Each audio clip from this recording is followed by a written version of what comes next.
Get the opportunity to be here with everyone this morning. Thanks for allowing that, Shelby, and for organizing all of this and the technology that comes with it. And it's really, really good to get on with all of you. I don't know that I've met any of you in person, but I may be forgetting, and it's hard to see faces sometimes here in Zoom. So forgive me for that, but I'd love to meet all of you at some point. I'm so glad to be here with you. I want to share a little bit about who I am and kind of what I do, and then I'll jump into the content because I want to share a lot more about org culture and what we should think about when we think about org culture and what could help us. And I've got some slides too. So a little bit about me. I've been in talent management and leadership development for about 15 years now. Variety of roles, internal, external, small businesses to Fortune 500. Industries include healthcare, utilities, marketing, manufacturing. Let's see what else. My most recent role was with Honda North America as an organization development leader there, focusing on leadership development and succession planning and performance management and those sorts of things. My current role is founder of Sparrow Coaching. So it's a leadership development practice supporting organizations in developing their leaders to meet their organizational strategies and goals. We know that the organization needs a leadership operating system, if you will, that can really kind of take them where they want to go in the market and support them culturally, internally and externally. So that's what I get to do. And I've seen time and time again how leadership development that's on purpose and intentional, it works. So the results are true, they're lasting, they're significant, and they're for everyone. So that's the work that I get to do. I love, love, love this work. I have my dream job, so I'm really grateful for that. So I want to jump into organizational culture here with you today, and I need to kind of get myself oriented here. So I'm going to share my screen. And let me know, Shelby, when you can see, if you can see the slides. I cannot see them yet. Okay. Let's see. I know there's always a little bit. It says screen sharing has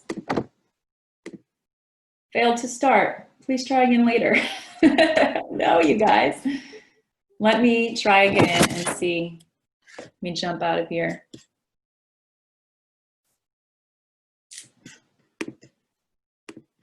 So share screen, and I'm going to share my PowerPoint and see if that does anything. It says you are screen sharing, so that's a good sign.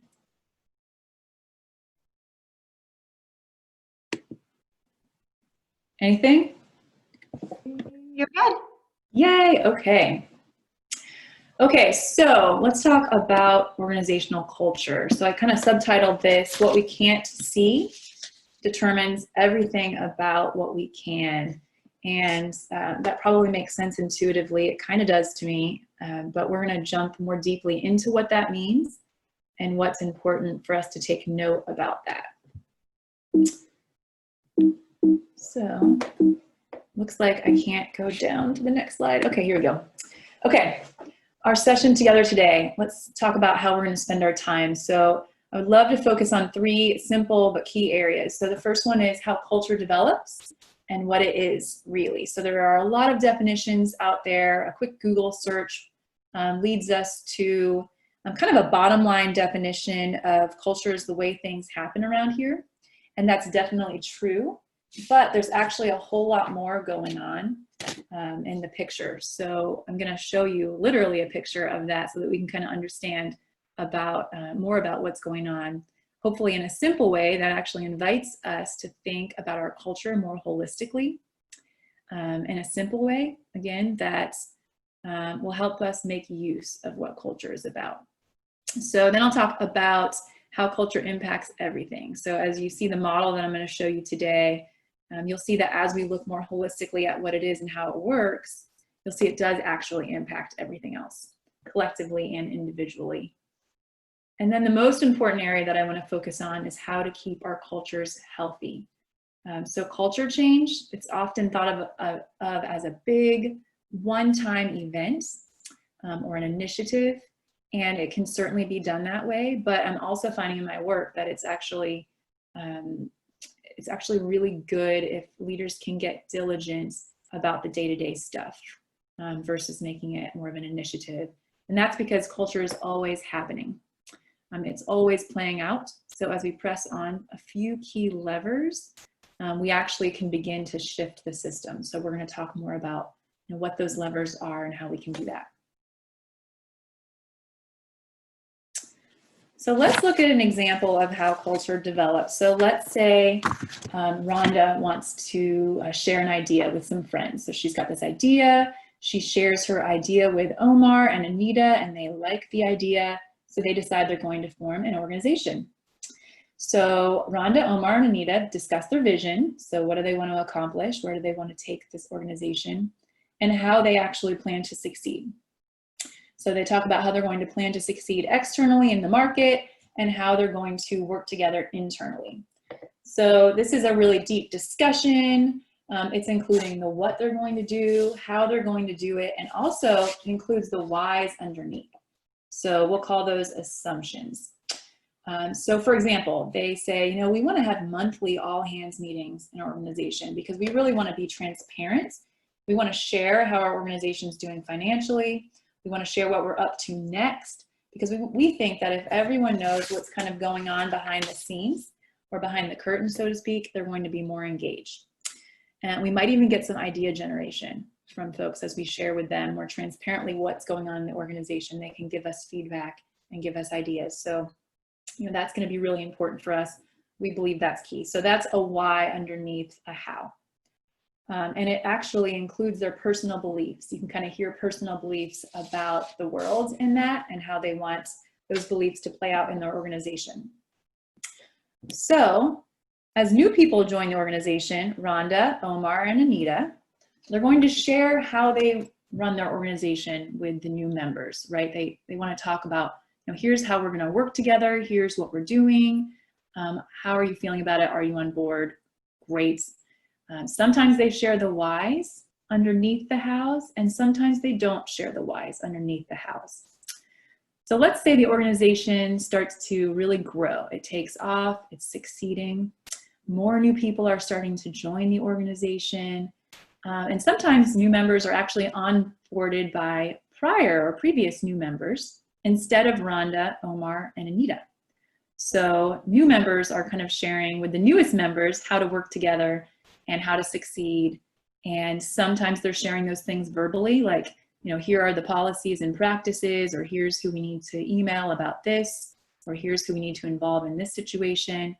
And sometimes, or I should say always, they're teaching the new members about culture through the way that they are behaving. That's really how culture is always playing out. But they're maybe not sharing those whys. The story around why, there may be some strong stories in the organization, but Rhonda, Omar, and Anita aren't sharing those whys directly. They maybe shared those whys with the new members, but now these members are sharing with the newest members, and you can kind of see the erosion of the underlying assumptions underneath why, or underneath the how of what we do. So culture starts with assumptions. So that's why we say culture is the way things happen around here. We talk about its policies, its practices, it's what we can see, but culture actually starts with the assumptions and beliefs, typically of the leader who founded the organization, but definitely leaders all the time. So it's much deeper than just kind of what we can see on the top. So let's look kind of at the chalkboard formal definition. So I mentioned assumptions. So this is a definition by Edgar H. Schein, who wrote a great book. There are several editions out there called Organizational Culture and Leadership. And it's just a really, really good read that I would recommend to anyone who wants to do a deeper dive. But his definition is culture is a pattern of shared basic assumptions. So what's happening in our mind that the group learned as it solved its problems of both external adaptation and internal integration. That has worked well enough to be considered valid, and therefore to be taught to new members as the correct way to perceive, think, and feel in relation to these problems or those problems. So that's kind of a big, huge definition, but there's a lot of really powerful stuff in there that when you add it together, you can see why culture is so strong. So it starts with assumptions that are learned by doing, by succeeding, right? So if something's not broken, then we don't really need to fix it. So that's why it's often so hard to change culture, because first of all, we're talking about assumptions, which are unconscious or subconscious. And then we're talking about changing the very assumptions that actually worked for us, at least one time, over time. So why change what's not broken? So I kind of mentioned that a moment ago. Well, often there's either been a change in leadership or a change in the market or the competitive landscape. And this is actually now an inflection point that leads us to examine how we're doing business. If we want to make a change, we have to look at both the hows and the whys underneath. So what do I mean about those hows and whys? I want to kind of get a picture up here visually for us to take a look at. So this is Edgars' model of organizational culture. And I love it because it breaks culture up, which is kind of a big, almost mystical concept. And it kind of puts 3 levels around it that we can see. We can kind of see how they operate together. So the first level is artifacts. Artifacts are everything we can see, everything we can hear, and everything that we do. We can actually see them really well. They're like the leaves on the tree. So they're all over the tree, they stand out. Values is the next level. So values are kind of like the trunk of the tree. The focus, it's not really on the trunk, but the people in the organization can kind of get a sense for them, right? Especially if they've been stated by the organization and maybe they're hanging on a wall. It's important to note that just because an organization has defined its values does not mean they're being well lived. You know, we can see that. We probably have examples of organizations in our mind that maybe have a good list of espoused values, but maybe those values aren't being lived out. And so there's maybe a disconnect between the artifacts, what we see as practices, and the values that we see hanging on the wall, so to speak. And then there's a third level, and that's assumptions. And that's really where culture starts. So assumptions are like the roots of a tree. They're subconscious, right? So we can't see our own assumptions. We really have to kind of dig deep to pay attention to what we are assuming. They're beliefs. They're beliefs that we hold in our hearts and minds that influence our values.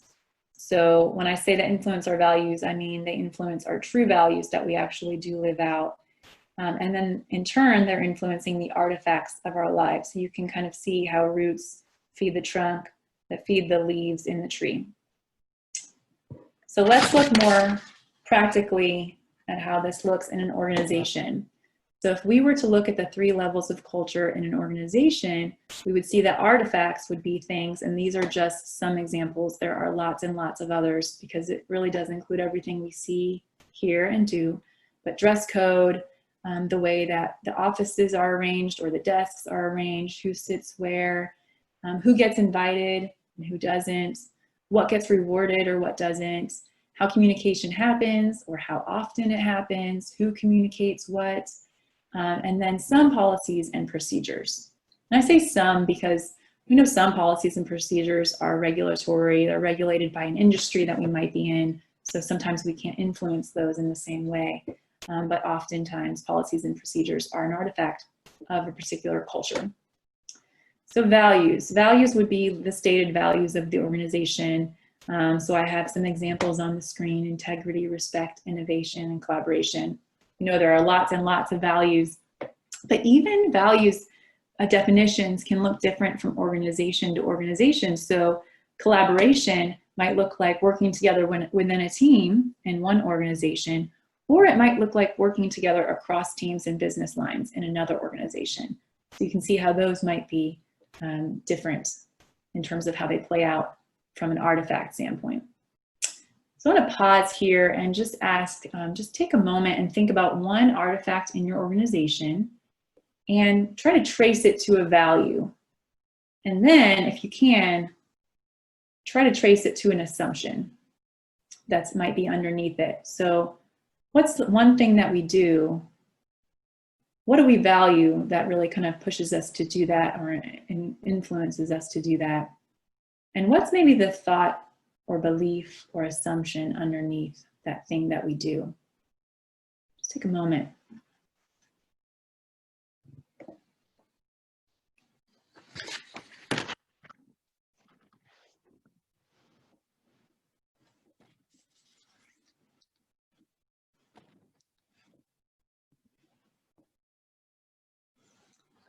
hopefully you came up with something and you can kind of see the thread all the way down to, or the thread, I should say, all the way down to the assumption.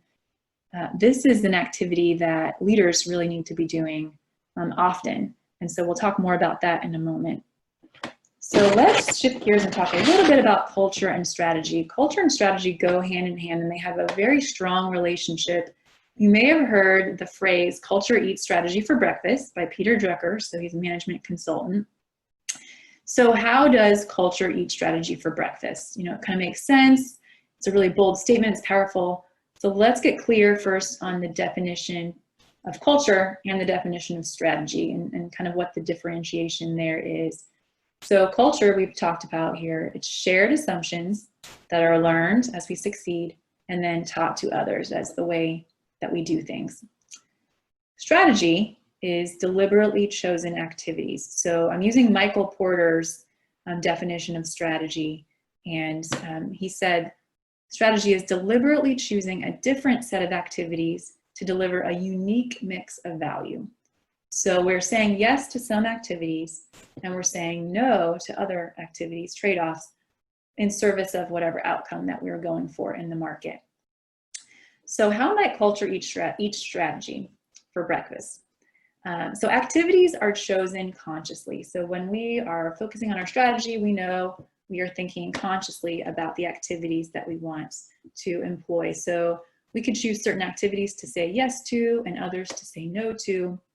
But if our assumptions are running counter to the things that we choose to say no to, we might actually end up saying yes to the wrong things that are counter to our strategy. So here's an example.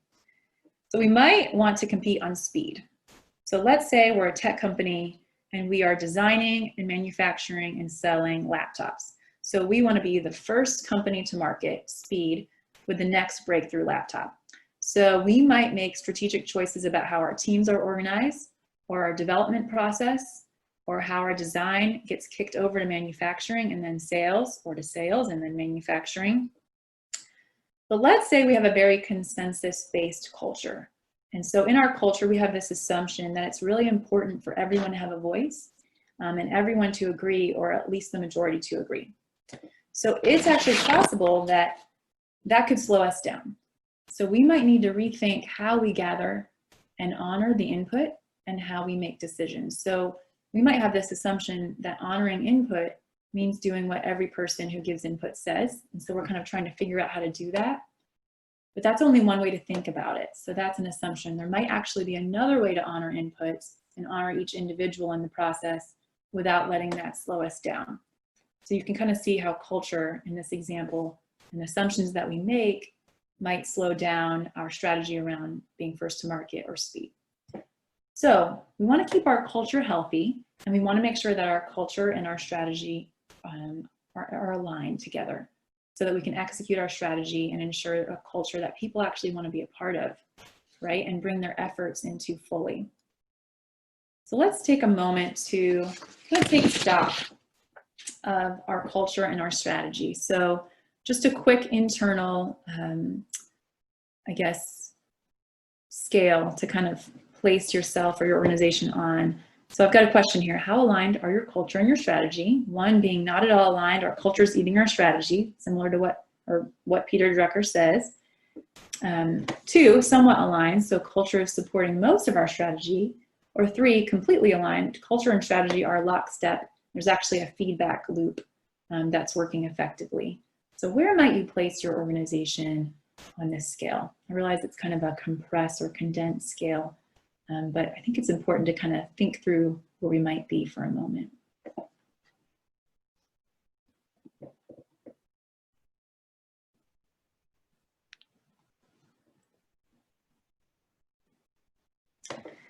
Okay, so I also want to bring up the concept that in some cases, an organization's culture is actually capable of supporting an even better strategy. So in some cases, there's actually more potential in a culture to be leveraged. So in this case, the organization can actually do more or go faster or possibly innovate more than it currently is. So this could be your organization. And if so, the idea is to actually harness the goodness in your culture and build a strategy that makes good use, or the best stewards of the goodness that's in your culture. That's another way to think about it. A lot of times when we talk about culture change, it's kind of the negative stuff that we've got to fix. But in some cases, bringing culture and strategy in alignment, it's really looking at the good that we have in our culture and making use of that, or stewarding or shepherding that in a positive way to support our strategy, or even shift our strategy to do more in service of both our employees and our customers. So let's talk about culture change. Culture change, really culture in general, it starts with leaders. It always does. So leaders both create and maintain culture. It's actually not just part of their job. It happens whether leaders are paying attention to it or not. So we kind of could see how that played out initially with the founding of an organization. So leaders being intentional about how they lead is key. So this is the work that I get to do. I get to help leaders and groups of leaders get really clear and build momentum for how they want to both individually and collectively as a group of leaders lead, so that they can serve their organizations and their customers the best they possibly can. So what can leaders do? What are some things? Leaders can have discussions about what their culture looks like and what they want it to look like. What does it feel like to work here? What feedback have you gotten from your teams? What would you change if you could change anything? What would your employees want to see more of or less of? What does your company culture need to be able to compete? And what does it need to be in order for everyone to feel that they have a seat at the table and are valued? So one thing that leaders do is create space, or not.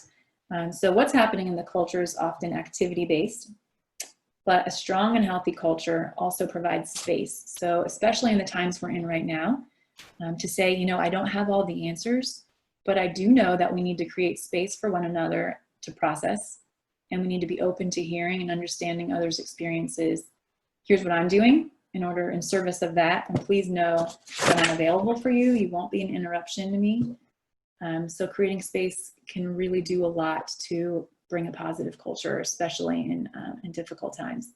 So from a strategic standpoint, leaders can examine their strategy through the lens of culture. So asking the question, you know, are we going after something that's impossible with our current culture? You know, what's kind of butting up against our strategy here in our culture that we might need to tweak? So looking at it from a strategic standpoint, going into strategy to examine the effectiveness or efficiency of our culture. Will it take too long to execute our strategy? Are we behind competitively because our culture is butting up against our strategy? Do we need to work on aligning our culture and our strategy? So those are questions for leaders to ask. So here's kind of a punch list of how to keep culture healthy. So we just talked about how it starts with leaders. Leaders need to think about their thinking, but everyone can think about our thinking, and kind of even outside of organizational culture, just to do that in our lives, even outside of the work that we do each and every day, is really healthy. And then paying attention to the symbols in our culture. So do these symbols make sense for us? When I say symbols, I'm talking about those artifacts again. So dress code and communication and seating arrangement and policies, how we do the things that we do. Do those make sense in our culture, or do we need to re-examine some of that? Conscious communication. So especially now, I mentioned what leaders are communicating to their employees about what's happening in our world and where our organization stands is important and reflective of what kind of culture employees come to work to every day. Dialogue. So engaging in genuine dialogue. This can be formal, informal. It's a great way to get feedback about how employees are experiencing the organization. And then core values. So I don't know if you've got core values for your organization or not, but core values can be really, really helpful to define because they're kind of a working level of culture. So they tie to assumptions, and they also connect assumptions to artifacts. So they're a great way to kind of enter into a conversation about culture. It's a great way to kind of put our culture on paper and then embed it into our practices. So if we say we value innovation, for example, what does that mean? What does that look like? What are our assumptions about what innovation is and how it happens? What does it look like here in our organization? What does it need to look like in order to ensure we can affect it in our practice? What does it need to look like here to ensure we can deliver on our strategy? So just asking questions about something that we value in our organization to get at both assumptions and then to get at practices and make sure all of those things are congruent or aligned with one another on that tree that we looked at a moment ago. So I think from a content standpoint, I've touched on everything. We've got about 15 minutes left, and I feel like I kind of high level did a survey overview of this topic, but there's a lot more underneath all of it. I'd welcome a conversation with any of you to talk more, but I want to open it up for questions.